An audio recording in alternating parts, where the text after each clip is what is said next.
Somos estudiantes de la Universidad Laica Eloy Alfaro de Manabí, extensión El Carmen.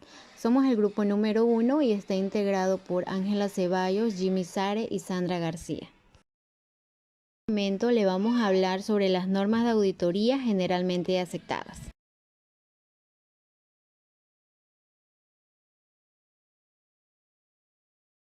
Las auditorías generalmente aceptadas son principios fundamentales de auditoría a los que deben enmarcarse su desempeño los auditores durante el proceso de la auditoría. Esta norma va a garantizar el trabajo de calidad del auditor. Clasificación de las NAGAs. En la actualidad las NAGAs vigentes son 10, las mismas que constituyen los 10 mandamientos para el auditor y son normas generales o personales, normas de ejecución del trabajo y normas de preparación del informe.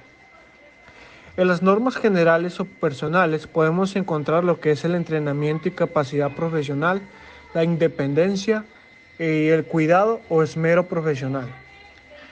En las normas de ejecución del trabajo tenemos lo que es el planeamiento y supervisión, estudio y evaluación de control interno, evidencia suficiente y competente. Normas de preparación del informe. Aquí podemos encontrar lo que es la aplicación de los principios de contabilidad generalmente aceptados, la consistencia, la revelación suficiente y la opinión del auditor.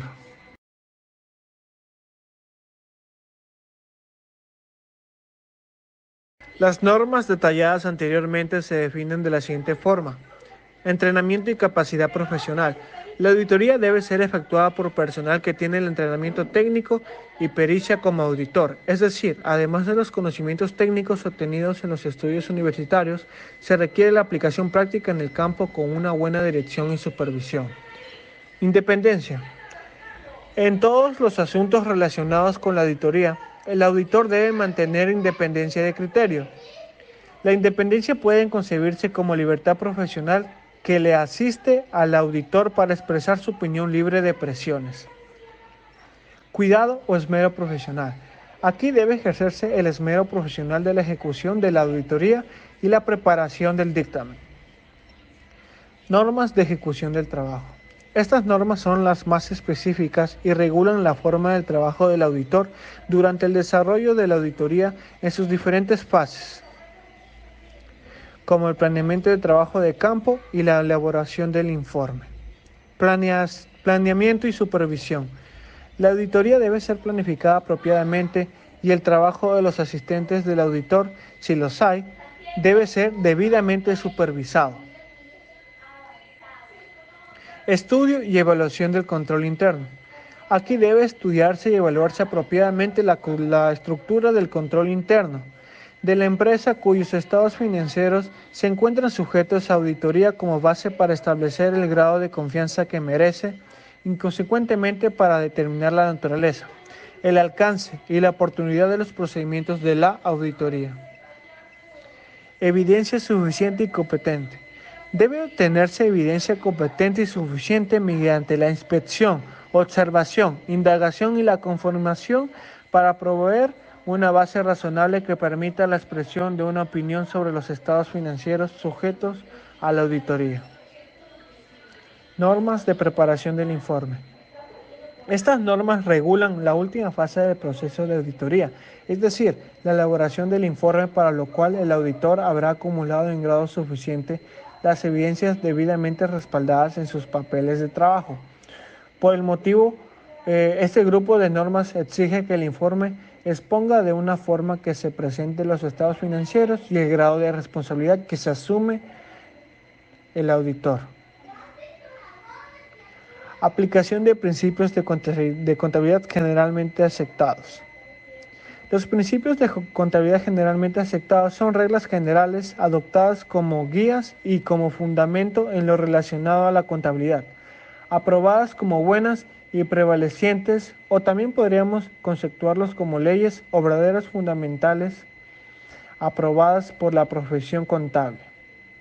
Sin embargo, merece aclarar que los principios de contabilidad generalmente aceptados no son inmutables y necesitan adecuarse para satisfacer las circunstancias cambiantes de la entidad donde se lleva a cabo la contabilidad.